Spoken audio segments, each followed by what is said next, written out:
Welcome to As British as Fish and Chips, Poetry, Refugees and the English Channel. This is a reading to celebrate the forthcoming publication of an anthology of poetry about channel crossings. I'm Paul Francis, a retired teacher living in Shropshire and one of the poets featured in the collection. Channel crossings are important, depressing and extremely complicated.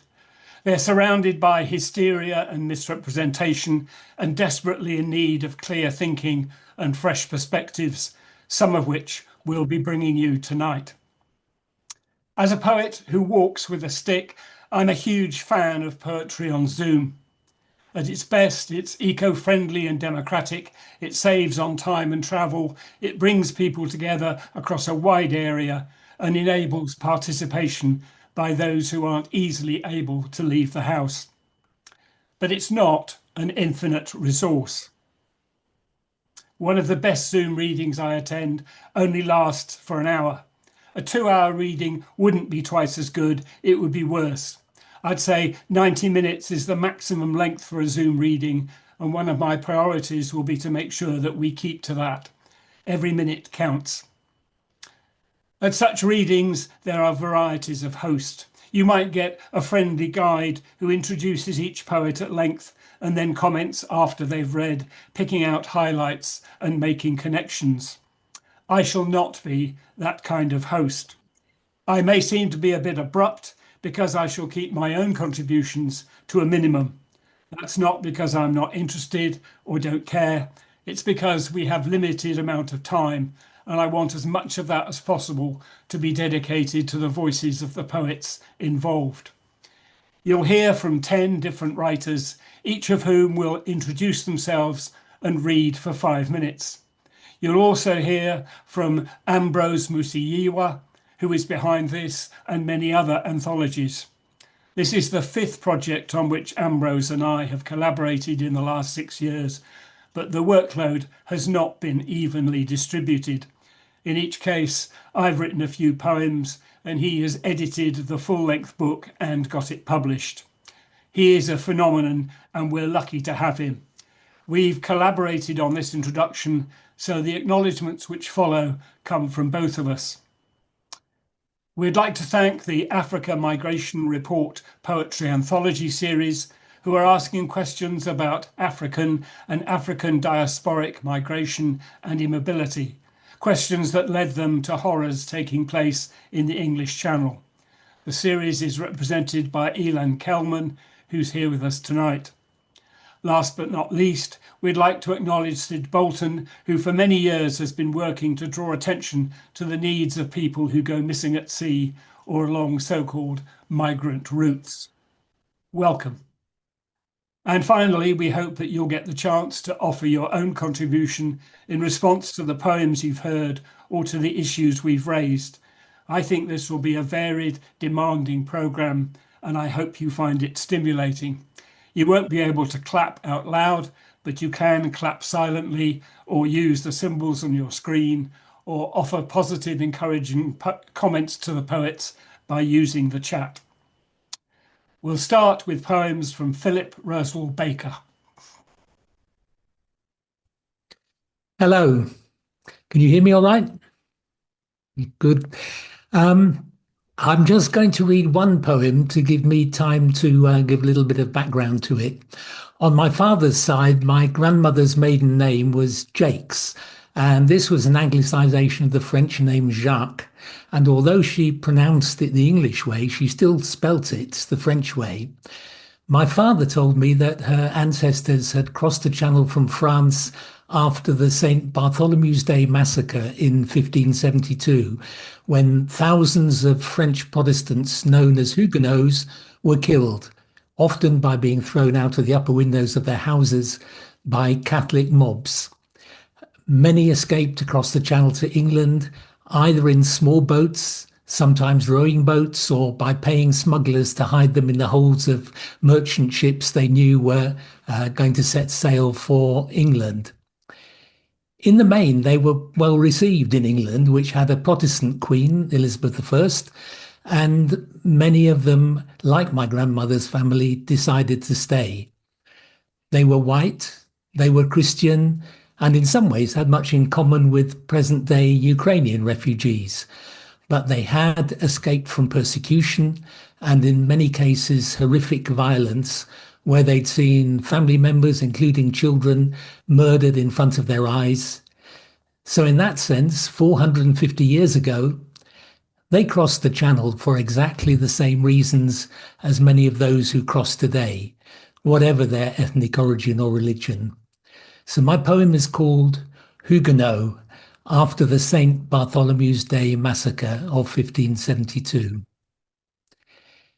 It's the same sun on this beach she knows, the same as still warms the frame of her father's house in France.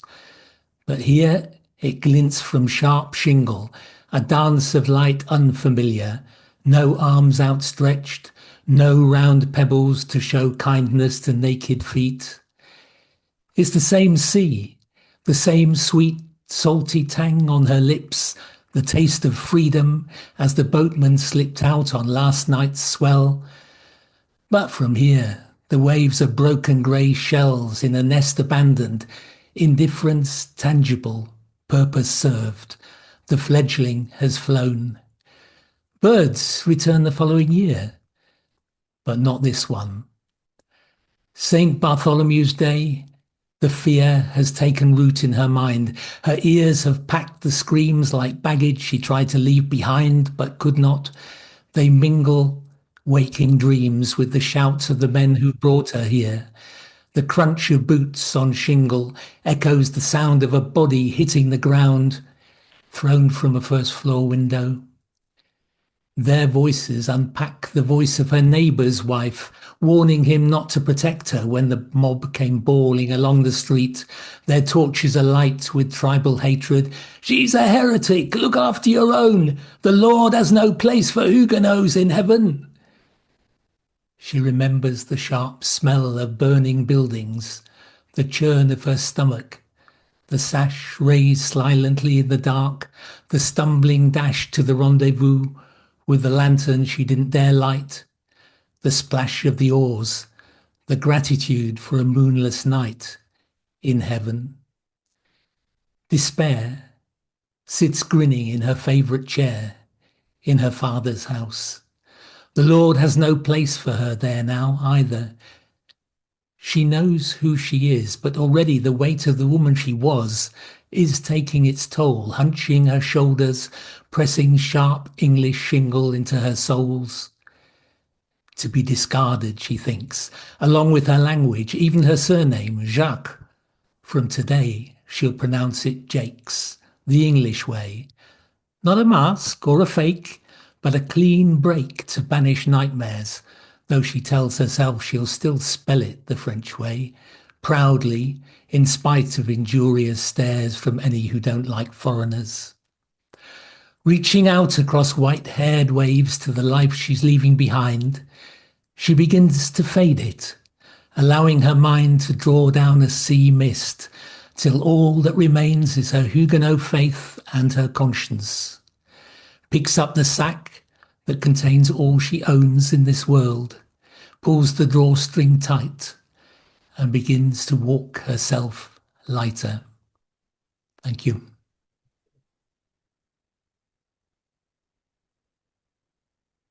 Thank you, Philip. And next up, we have Hongwei Bao. Hi, thanks very much for this event, and it's my great pleasure to be part of this collection. So I'm from the kind of Chinese diaspora, so I came to this country through skilled immigration. But many people actually in the Chinese communities living in this country actually came about 50 years ago, 100 years ago, and 200 years ago for different reasons. For example, a century ago, a lot of Chinese, laborers came to this country, and supported the UK's war efforts. They were working on ships and in docklands, etc. So they set up restaurants and laundries, etc. So for them, actually, the kind of immigration policy wasn't very friendly to them. I mean, even after the Second World War, many of them have stayed here for decades and were, in a way, arrested and expatriated. I mean, back to wherever they came from. So this poem is called Eurostar, and of course everybody knows it's a train that connects UK with the continental Europe. And every time when I take this train, I have mixed feelings. So I'll read that. Eurostar. Like a bullet, the train cuts through white, chilly fog, through the damp grain fields, saturated with romanticized war memories. Beneath a stretch of water, La Manche, the sleeve used to extend greetings, wave farewells, wipe tears. On board, the aroma of coffee, cheese, and wine, the multilingual announcements and conversations. On board, one embodies the being of a cosmopolitan citizen.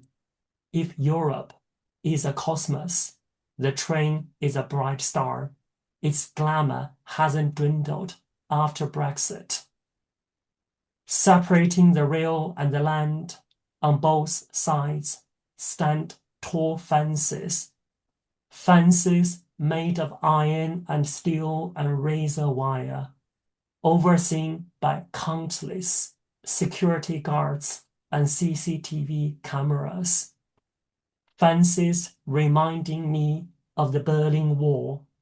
Fences separating life from death, hope from despair, this world from that world.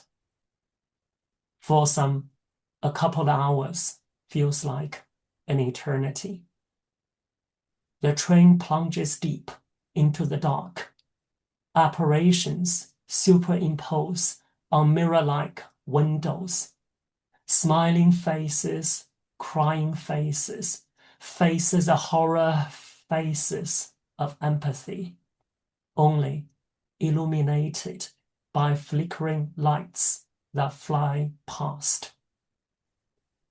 In my mind's eye, swarms of fish roam freely around us. Thanks very much.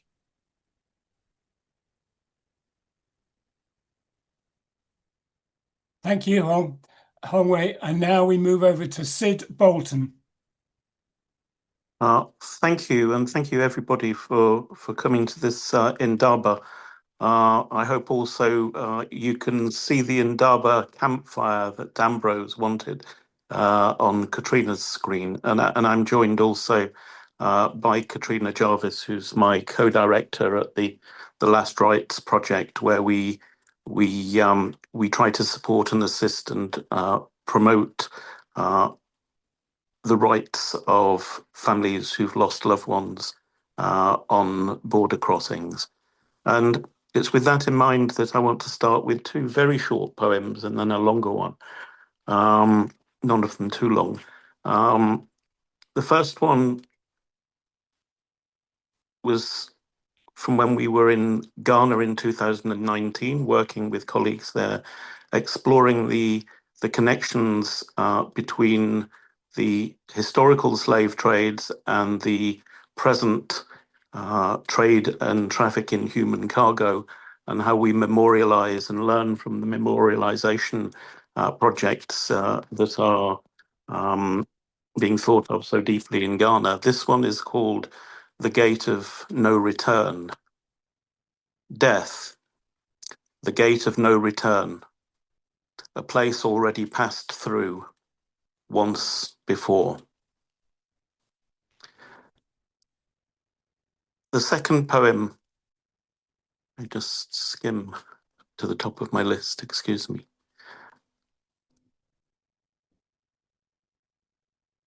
Is a poem, really a universal poem about journeys, called Wayfarer. Wayfarer, your footprint is the path. The path is made by walking. The path is made by walking, and when you look back, you see the path that you will never tread again. Seafarer, there is no path. There is no path but wakes upon the sea, retreating behind until they reach their vanishing point. Thank you. That's the second. And I will finish, at least in terms of my poems, with one which is in the form of a villanelle, which is a 19-line repeating tercet, which was originally a French form of ballad from the 17th century, but was really more adopted by English poets, particularly Auden and the Welsh poet Dylan Thomas and the Irish poet James Joyce. But this one is written after a poem called The House on the Hill by the American poet Edwin Arlington Robinson. And I wrote it just after Brexit in a fear of where we might be heading. So it's now 10 years old, and I think it's as apposite as ever.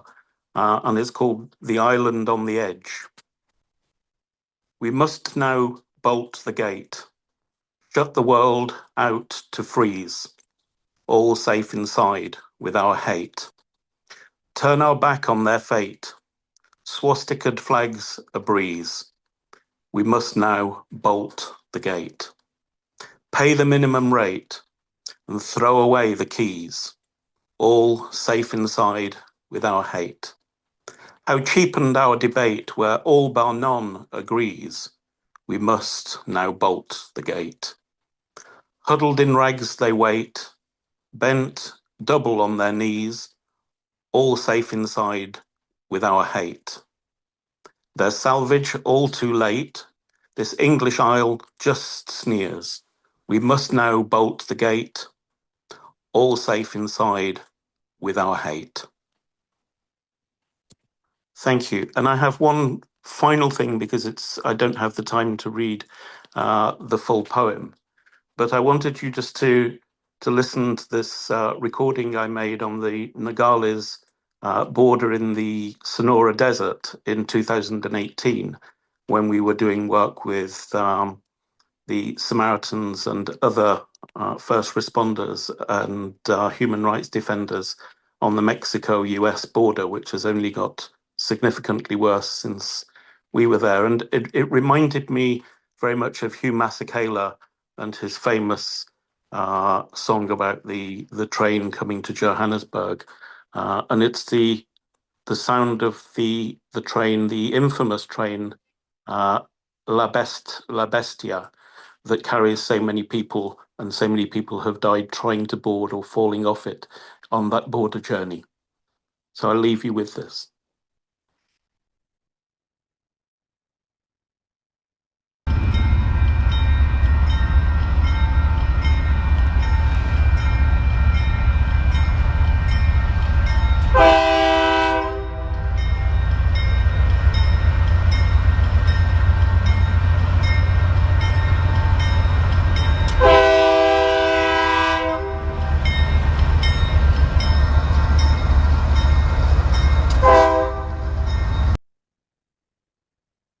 Thank you very much for listening.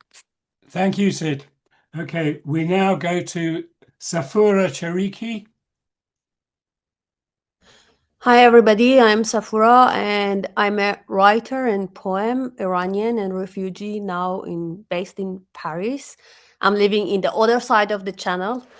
So I wrote a book. It's forthcoming this year, and it is about the women refugees in living in camps all around Europe. It is somehow an autoethnographic book. However, I lived this book and then I wrote it. But now I'm a member of Atelier des Artistes en Exil, the agency of the artists in exile in Paris, and we have mostly some poetry events in Paris, and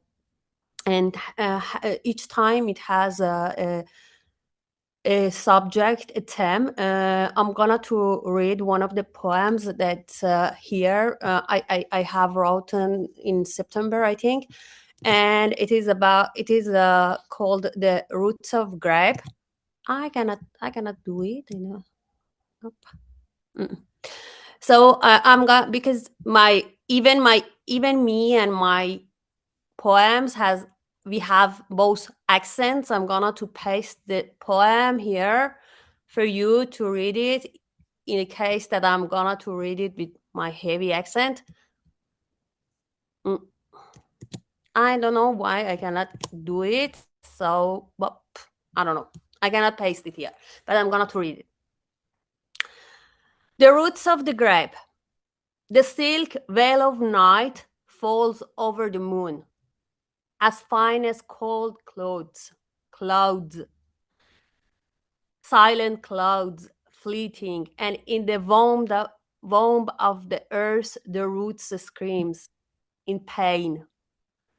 Tough roots, creeping, rising from the body of the earth. From this earth that has survived the hot breath of the sun, burning summers, cold wars, fire. The earth pushes the root back. The root insists. It grows with the slowness of an Indian sage. It splits the chest of the earth.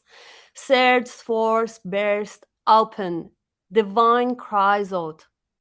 Its moaning echoes in the belly of the earth. The exhausted earth twists upon itself. The root clings to the cloak of night. The night flees into the darkness. The root coils round the night once, twice, 3 times.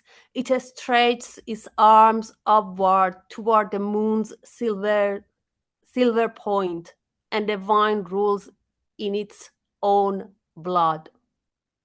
Grapes, wine, grapes, grapes, cognac, grapes. The earth becomes drunk. The moon becomes drunk. The night becomes drunk. The root becomes drunk. Drunkenness spreads everywhere. The vine trembles. It spits out pain. It spits out the childbirth. The warm womb of the earth lays the moon upon the grass, upon the earth that resists, holding the last sparkling clusters in its body, in its hands. She gives birth to wine, and the grapes scatter from the bookstore of Ingelab Avenue in Tehran to the solars of Paris. Oh, Tehran, Tehran. My roots are outside the soil. My roots are nude. Me, the vine, I clothe the face of the moon, drunk and bloodied. With wine, with blood, sees the vine in the dark, carrying its roots in its body, its mother in its heart, its city in its chest, its language in its fertility of its womb. And she falls, me, the vine. I carry my mother in my head, my city in my heart, my language in my fertile belly, my friends in my branches. I travel 5,000 kilometers. Then, in the cold earth, I bury my mother, my language, my friends, my city. Such a drunken hope. And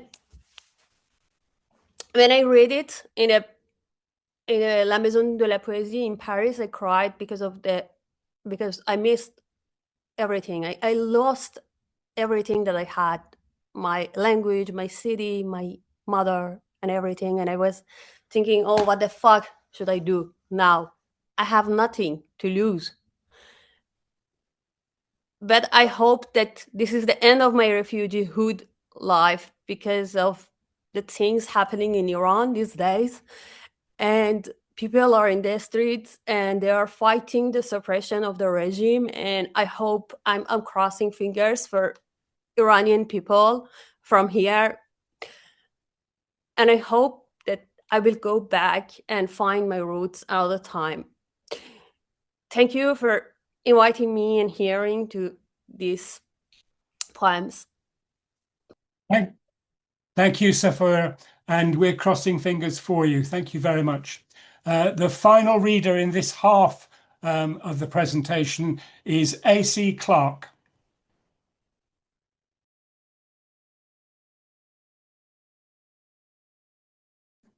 You're muted. You need to unmute yourself.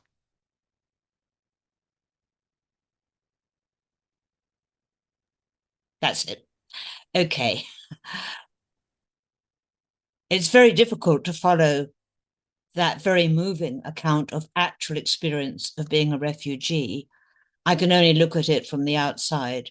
These are two short poems. The first one, they're both self-explanatory. Compassion Stops at Dover. And it was based on an item from the newspaper, and it refers to people who drowned very close, I think, to the French coast on their way over here. Compassion stops at Dover, face down in salt water, no papers, no name. A brief headline soon superseded. 2 women, 3 children, 3 unaccounted for. Politicians agree that it's a shame, it's a crying shame. But they mean, though it's sad, if they'd succeeded, we'd have tried to send them back. You should have a name and papers in order if you want to come here, to the land of the free. Their warnings are not heeded. 2 women, 3 children, 3 unaccounted for.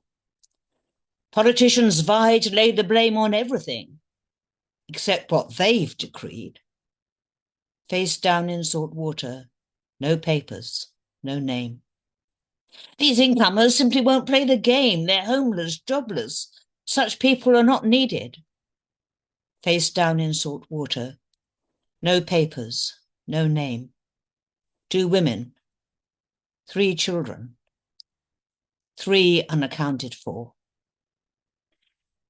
And this is also quite brief and self-explanatory, and it's called Q&A, or question and answer. Where have you come from? Iraq. Why did you leave? There was war. What caused the war? Invasion. Who invaded? The West. Where have you come from? Afghanistan. Why did you leave? There was peace. Why was peace bad? I was on the wrong side. Whose side was that? The West. Where have you come from? Sudan. Why did you leave? There's a war. What caused the war? Drought. What caused the drought? Climate change. What caused climate change? Carbon emissions. Who caused them? The West. That's me. Thank you. Thank you, Anne. I hope you've already grasped this is a really varied collection. There's a common thread running through them, but the different poetic ways writers find to approach these topics, I think is just really stunning. Those are the first 5 poets to contribute. We're now going to hear from Ambrose Musiyiwa, who is the brains and the energy behind this collection and many other collections. So over to you, Ambrose. Thank you very much, Paul. Thank you for that wonderful introduction.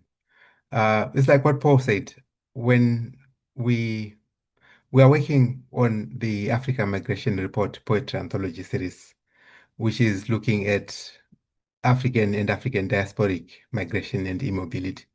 And one of the things that happened as a result of that work is we became very aware of the deaths that are taking place along so-called migrant routes in places like Libya, Algeria, Tunisia, Egypt, along the Mediterranean, in the Mediterranean, in what is increasingly looking like human zoos in France, and also the deaths that are taking place in the English Channel. And when we were looking at those deaths, and also noting that the English Channel is a site for commercial fishing activity, and thinking about what happens to the remains of people who are not recovered and their interaction with marine life, and the possibility that some of that fish ends up on dinner tables in Britain.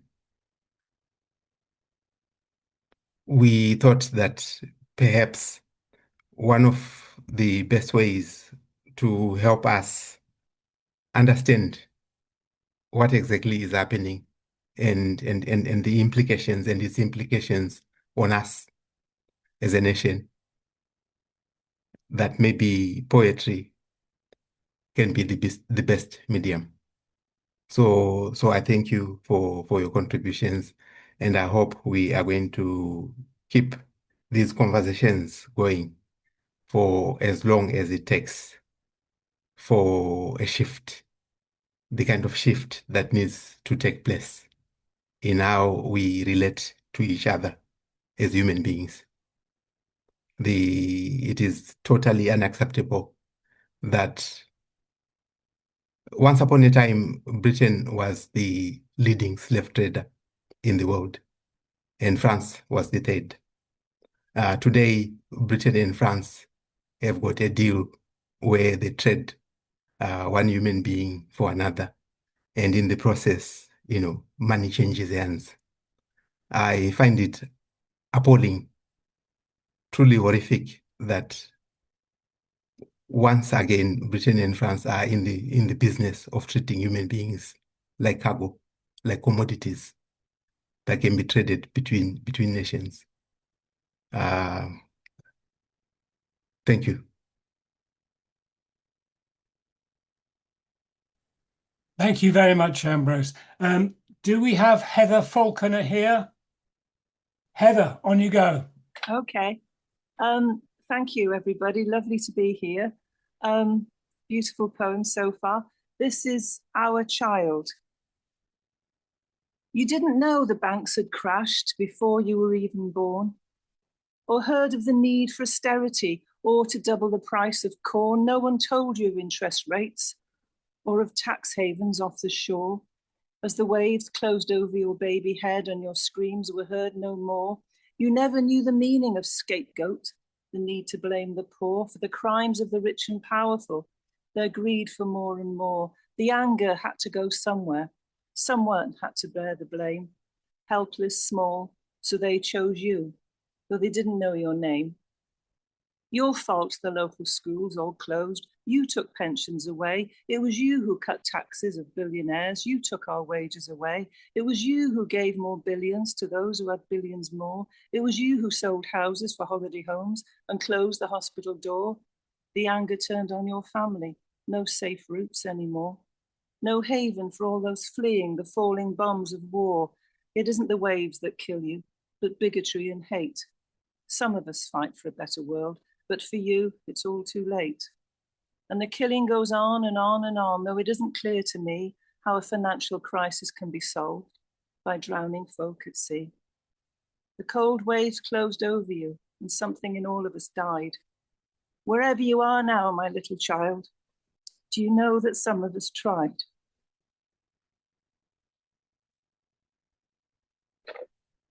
And this one's called A Child's Prayer. Dear God, I know I'm very small and don't know very much at all, but I do know the country's deep in debt and we're all as poor as we can get. The Prime Minister's poor and so is the Queen. Though I don't know what all the big words mean, I know austerity means that we're all poor. We could only just afford that war. I think the man who owns our street is poor because he doesn't live here anymore, but he pushes papers through our door, which makes Mum cry till her eyes are sore. But we have to pay for another war. I don't know what this one's for, or the last one, or the one before. Dear God, I know I'm only small and don't know very much at all, but I know me and my mum are poor and Dad as well after the war. He got hurt, you see, defending me from people who live so far away. They're poor too, I heard him say. It wasn't them who took our food away. My dad now lives on benefits, but he says they keep on getting cut. Dear God, I know I'm very small and don't know very much at all. But now we all keep getting thinner to pay the debt. Did you have to let them take away our dinner? Dear God, I saw banquets on TV, and dear God, it seems to me that there's quite a lot of food about, so why is it some go without? I saw the rockets in the sky. They're good at making people die. My dad said so, though he doesn't know the reason why. I saw a lady in a coach of gold. I saw people shivering in the cold. I saw children hungry, getting ill. It seems you could, but never will, make things more fair. I'm scared about the future now. The world's too hot. I don't know how, but it's something to do with burning oil instead of leaving it in the soil. It's too hot to play and far away. The rains don't come, so crops don't grow. And I don't know what we've become. I heard a man say on TV that the problem is a refugee, but they looked poor too, just like Mum and me. I saw a huge ship called a yacht, bigger than the flat we've got. My dad said someone made a lot at the weapons fair. It wasn't a fair like that, he said. It sold things for making people dead, which seems to me a very funny way of making lots of money, and not fair at all. I'm not sure what is wrong, you see. I'm only small, so don't mind me.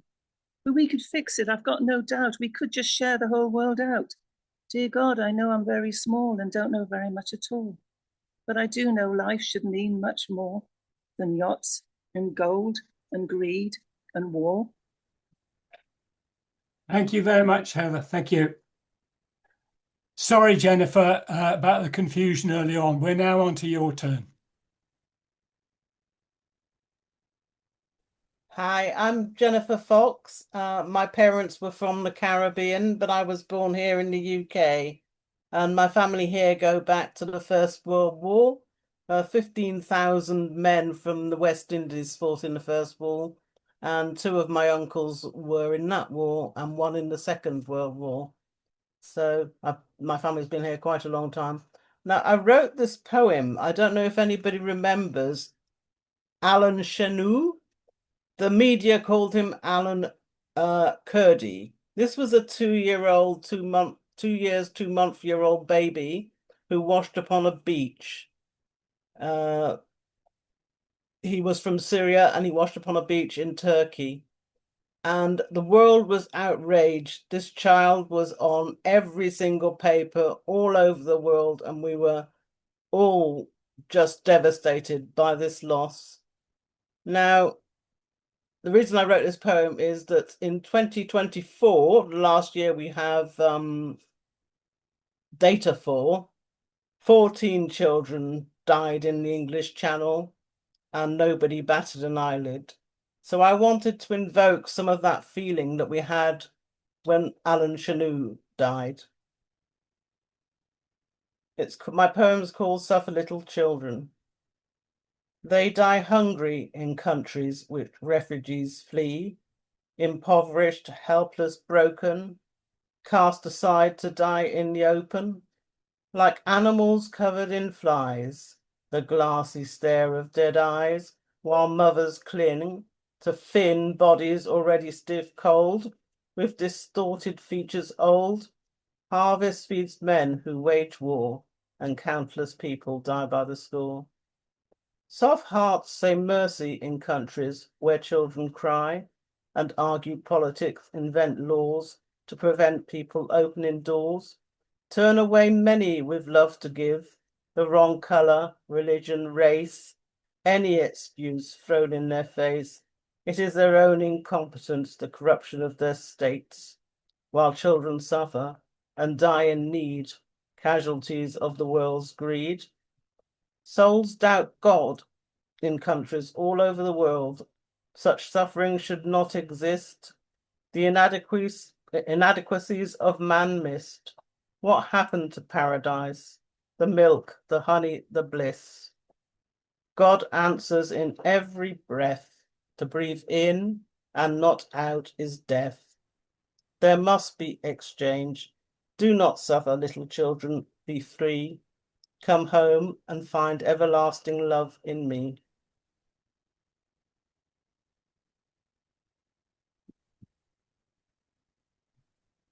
Thank you, Jennifer. It's now the turn of Ilan Kelman. Thank you so much. Hello, I'm Ilan Kelman, and with a special thanks to Paul and Ambrose for putting this together, for bringing us together. I will be reading my poem, Water to Water, Person to Person. The person asks the water, why? The person asks themselves, why? Why be here? Why cross there? Why the water? Why die beneath? We come to water, from the water. Lack of water, dirty water. We come to live. We come to love, for the water, for the person. It is not earth, it is the water. They are not dust, they are a person. The water asks the people, why? Thank you. Thank you, Ian. I would say to all the poets, do please, if you haven't already, look at the chat. There's a lot of encouraging comments there that people are clearly enjoying your work. Okay, next up we have Hastie Salih. Hi, everyone. Thank you for the invite. My name is Hastie. I'm a Kurdish from Iraq, but I'm a second generation immigrant, so the daughter of immigrants. I'm a GP, and I work for Doctors of the World, who were part of Médecins Sans Frontières, and I'm also into creativity, so I like combining medical things with creative things. And I wrote two poems, the two short ones, after which it prompted me to write a novel about what we're talking about today. So it's always good to have something to prompt us when we get creative. So I really enjoy these things. So the first one is called The White Cliffs of Dover. At the white cliffs of Dover, the mournful moon peers through the clouds and gleams. Although no bluebird,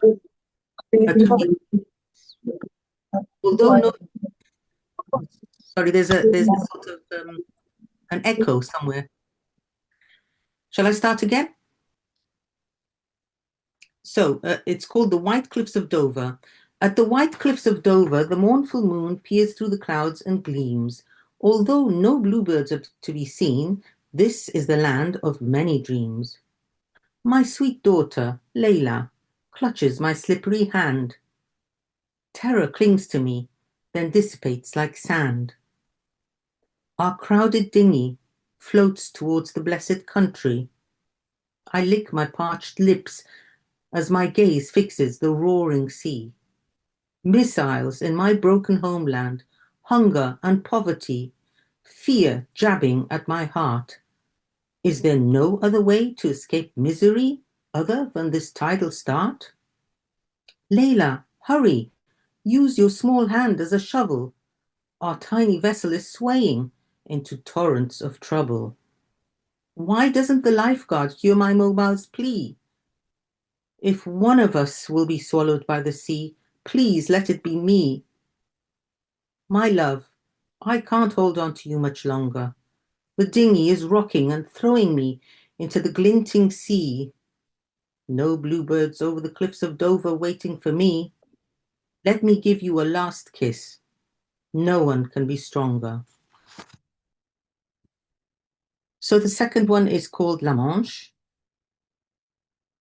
Trickles of moonlight peek through the sombre clouds, illuminating my wobbly dinghy as I yearn for the sturdy mulberry trees in Sinjar. But that was before ISIS broke us.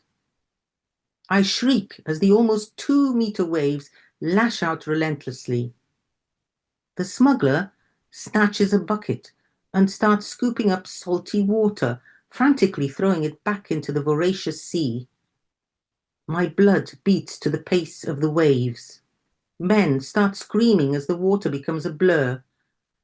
I am thrust into the sea, light as a twig, and before I am devoured by it, I remember an Assyrian proverb, death is colorless. That's it.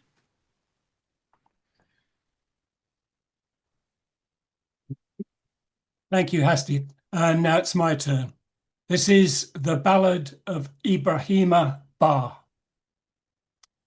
He's on his own, the only man within his family. Although he's just a teenager, he takes that seriously.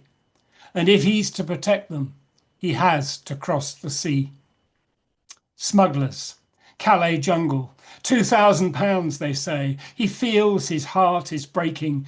He can't afford to pay, but if he'll steer the boat, it's free. He has no choice. Okay. He sees that it is flimsy. He tries to tell them no. They beat him, force him with a knife and say he has to go. It's overloaded, sinking. It's dangerously low. He steers them to a fishing boat as children scream and cry. He holds a rope to help them cross. He's lifting them up high. And though he saves so many lives, he sees his best friend die. In court, he's not a hero. A gangster, it appears. They need a tough deterrent, so who cares about his tears? The Home Office are cheering because he got 9 years. The pain of how he's treated goes through him like a dart. His sister's in Morocco, the family's split apart. There's no way this is justice. The cruelty breaks your heart. Some poets depend on inspiration. I need The Guardian. It's not because of their woke attitudes, it's because of their thoroughness. I live miles away inland, but I know what went on in this case because The Guardian did detailed reports. On a human level, it's a tragic story about what happens to a young man trying to do the best for his family. But it's also a case study of vindictive government and how power is used to punish innocent people and distort the truth. Sunak said, stop the boats. Starmer says, smash the gangs. Snappy 3-word slogans which miss out the people involved, refuses to ask who they are and why they've come and what could be done to offer them security and a fairer future. This prosecution was immoral, but it was also stupid. The smuggling gangs aren't daft. They know these boats are dangerous, so they don't steer them themselves.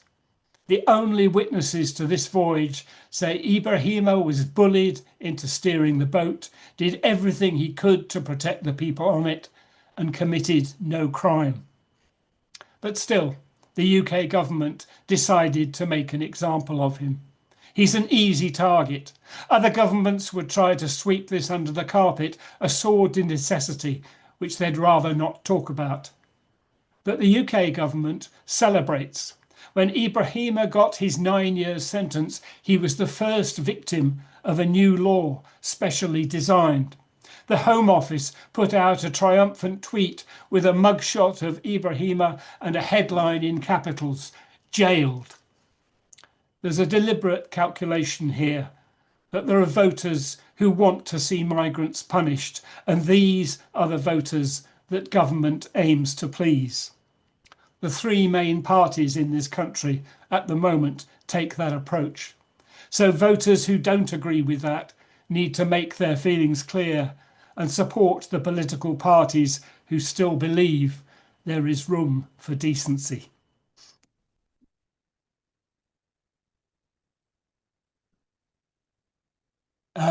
That concludes the reading of poems from the anthology. We now have some time to discuss your reactions to the poems and the issues that are raised in them. There is lots of possible avenues we might explore, but I'm anxious to leave it to you to decide which issues you would like to raise. So if you have comments you would like to make, could you put a hand up or indicate?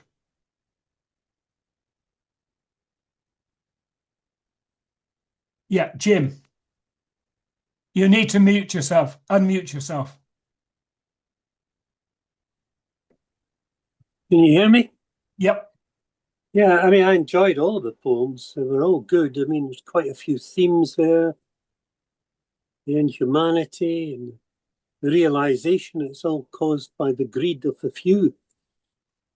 But I'd like to address the poem by the lady from Iran who's based in Paris. And I totally understand why she may have serious issues with the government there. But the answer to that problem in her country is certainly not going to be solved by anything to do with Donald Trump. Venezuela yesterday, Iran tomorrow. His only interest in Iran is the oil.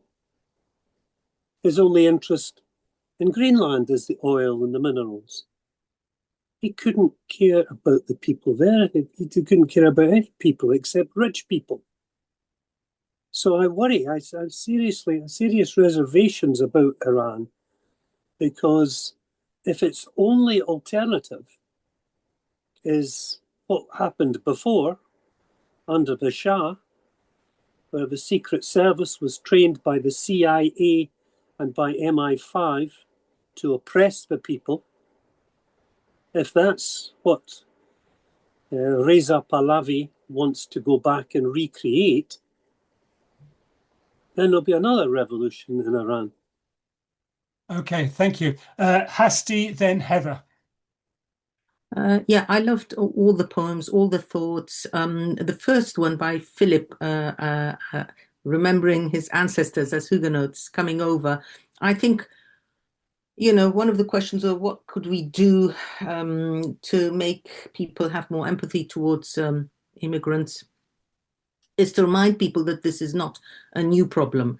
Throughout, you know, civilizations, throughout different eras, there were always immigrants coming in. And if we try to put that as teachers into history books or just mention it, that would really increase a bit of empathy to counteract the media that is very salacious, and to use different language, not to say these are burdensome like insects coming in, but to make them more human, to humanize them, and to give them names. Like someone mentioned today, Alan Kurdi. So the Kurdish little boy who was 3, who was swept up on the shores of Turkey. I think children raise a lot of sympathy, and I like the poem. I can't remember who it was who read the poem with the children. I think it was Jennifer, out of the perspective of a child. So I think we should use as many symbols or images to evoke sympathy with our fellow human beings, because obviously we have to counteract what the media is doing, which is to blame immigrants for all the ills that are happening in the country at the moment. Thank you. Thank you. Heather? Heather, you need to unmute yourself. Sorry. think the poet from Iraq was saying anything at all about supporting Trump, and I think she was talking about the uprisings of people in the country themselves. I know there was an uprising for women's rights not so long ago, and I think we can very much support the uprisings and protests of people in a country without having to line up with Trump or anything of that sort. Same as we support, we'd support the people protesting in America against what Trump has done in Venezuela. We don't have to line up with this country or that country, or with this set of ruling class or that set of ruling class. But yeah, I'm totally with the people of Iraq protesting against their own oppressive government. And I'm sure they're not looking to Trump to be their friend, because of course he isn't. He's nobody's friend. Thank you, Heather. Safoora. Safoora. Sorry. No, Pagav. Yeah, I'm really I agree with Heather, because supporting of Donald Trump from the Iranian revolution, I can call it revolution, is nothing. It has nothing with Iranian protest in the streets, and we can say that they can occupy or revolution even, because this kind of suppression from the Shah's time, or from now on after the Islamic revolution in Iran, it's not something new for Iranian, and we are against this kind of suppressions and repressions, and the sanctions from the West, and also repression from the Islamic government, that we are bearing them, we are surviving them, we are suffering this fucking government. I'm sorry for my language, but we are suffering them. So I don't think that we should just boycott Iranian revolution or Iranian movement to because Trump is supporting them, or because this is the alternative, a political alternative is someone that was the son of ex-Shah of Iran. It is not rational, in my opinion, because now all of people are in the streets and they need support. And there is a blackout in Iran, internet blackout, and really people need support. Thank you. Okay, thank you. Could we keep the focus on channel crossings from now? Yeah, please? of course. I was just I'm not criticizing you. thing. Yeah, It came up, and you know more than anybody else. But if other people got comments on the channel crossings? Anybody? If you're not, that's fine. We've got Renee. Renee's got her hand up. Oh, sorry, Sid. Who else did you say, Ambrose? Renee. Oh, Remy. Hi everyone, good morning from my end, good day from my end. Awesome day. Is everyone hearing me? Yep. Awesome. As a fellow writer, I just want to say I truly enjoy all of the poems.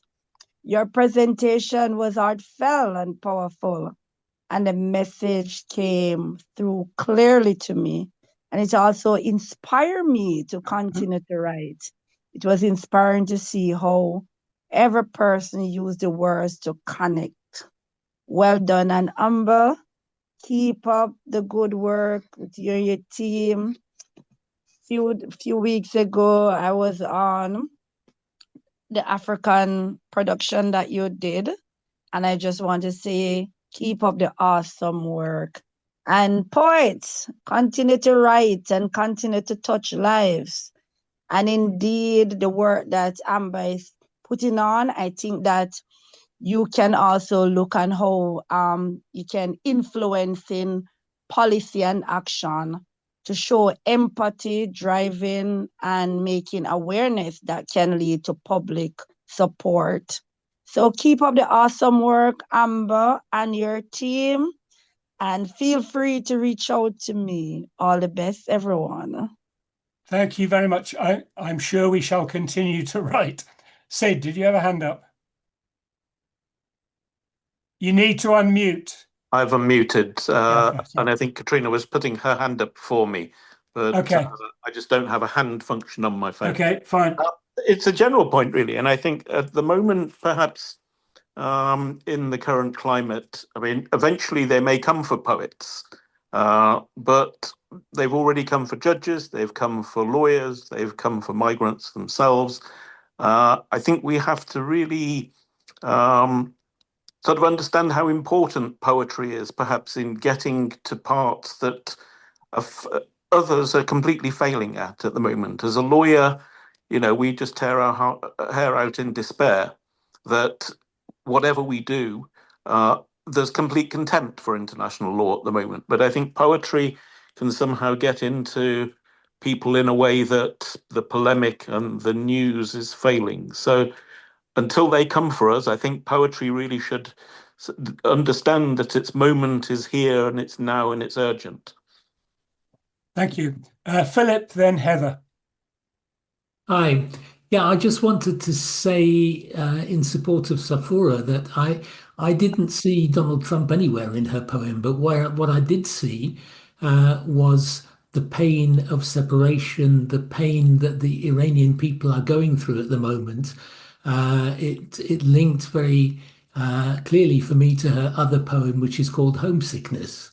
She's here and she's having to watch what's going on in Iran on TV like we do, but obviously that's a completely different thing when she watches it from the way we watch it. And I do think that the poem was intimately connected with Channel Crossings because it's about the human pain that people are experiencing. Thank you. Yeah, absolutely. My worry was about the discussion here rather than her poem. Heather, did you have a comment to make? Yeah, I wanted to say thank you for the poem about the Huguenots at the very beginning. I know that they were scapegoated in the same way that refugees are being scapegoated now. I mean, rulers, that's what they do, isn't it? But I just wanted to say that my mother was descended from the Huguenots. Her surname is French. And I didn't know about the St. Bartholomew massacre, actually. I didn't know it was that extreme and that focused. I just knew there was general persecution. But yeah, she was also a refugee from the Blitz in London. I think it's very important because we're all refugees. If you go back a couple of generations, we're all running from somewhere or descending from somebody who's running from somewhere. But I think it's so important, it's already been mentioned, how to humanize. I read that a group of people turned up in Hastings to oppose refugees who were being brought ashore there by a helpful group. And this other group of people turned up to have a go at them and attack them. But as soon as they saw the refugees getting out of the boat, you know, cold, hungry, scared human beings, you know, they changed. You know, on the beach, they changed and they got their coats and they said, here, have this. You know, so humanizing people and challenging that horrible stuff in the media and by politicians as well, and Starmer, who dehumanize people. And they tell us the human stories about Ukrainians because it's politically in their interest to do that. But they dehumanize refugees from everywhere else. And it's so important we can play such a role in changing that narrative and talking about actual people, you know, including our own history, you know. Thank you. Leslie.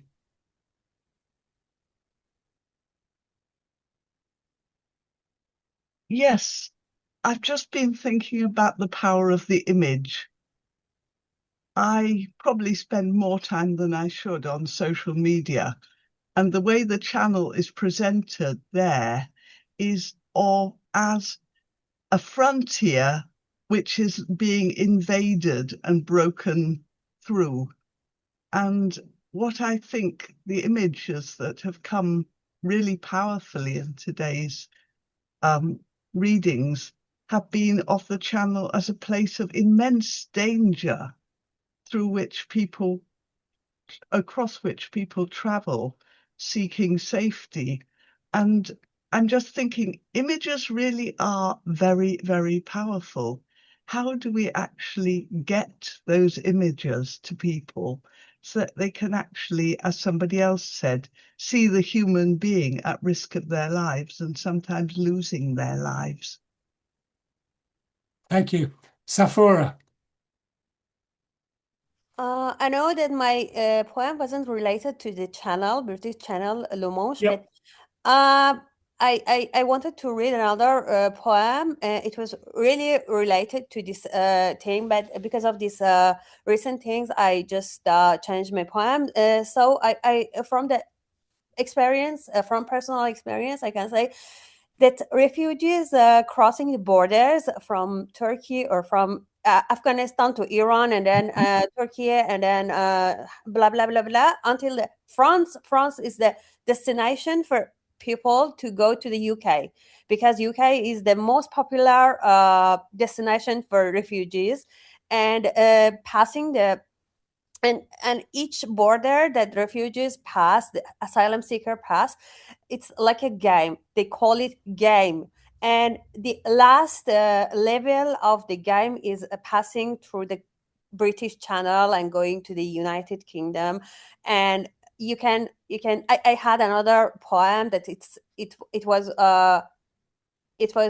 like, you know, the name was Gambling, and it was about Basma, and character that I have seen it in the refugees camp, and she gambled her life for passing through the Mediterranean to come to go to come to Europe and then going there, and also everyone knows about the Calais, the frontier, the border, the border city for the Manche Canal, and I can say it is like a game for refugees. If we consider refugees as agents, not the victims or not the sub objects of the studies for scholars or everything. So we should if we want to focus, in my opinion, if we want to focus on this issue, we should see from this side also, from this side that I am, or if refugees are, and from the agency, and we consider the agency of the refugees in these decisions. In my opinion, I cannot explain it now more than this, but I'm sure that I'm gonna to write something else about it. Thank you for hearing. No, we're very glad to have your insight. Ambrose. I think it was Jennifer who mentioned Ilan Kedi.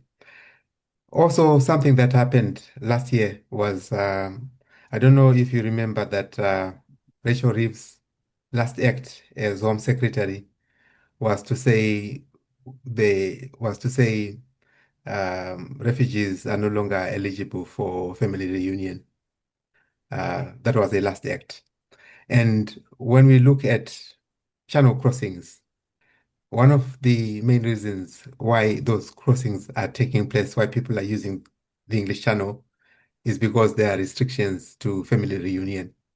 So effectively, the state creates conditions that will lead to more channel crossings by removing family reunions, and that is also the reason why Ilan Kedi died, because the family didn't have that family reunion path. It was taking too long.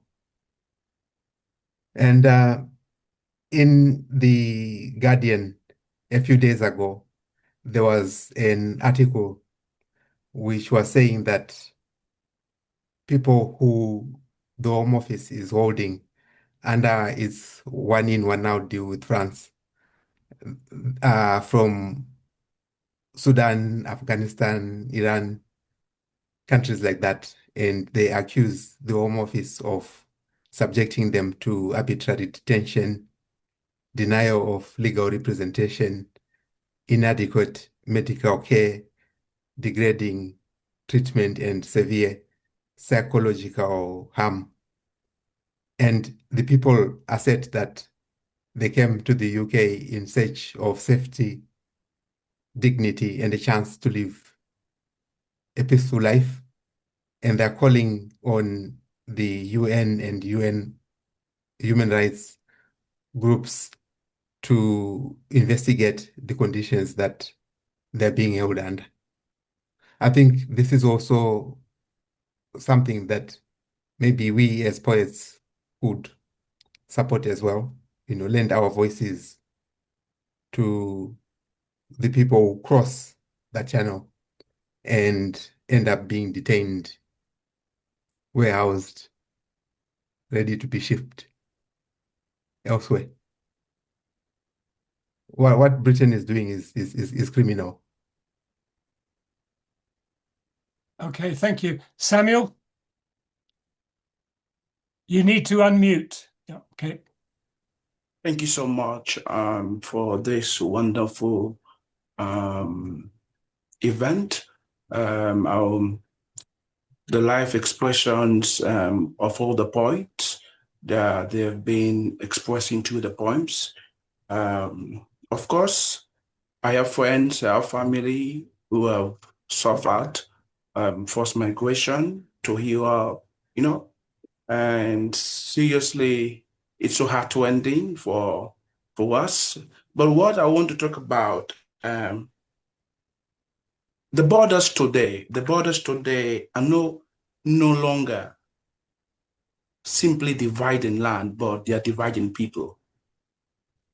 They are dividing people. The borders decide who will arrive safely.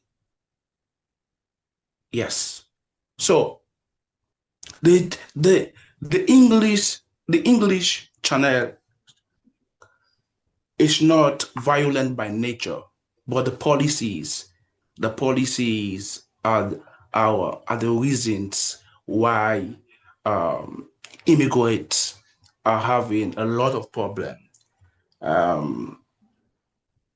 The deaths have been administratively quiet. Okay.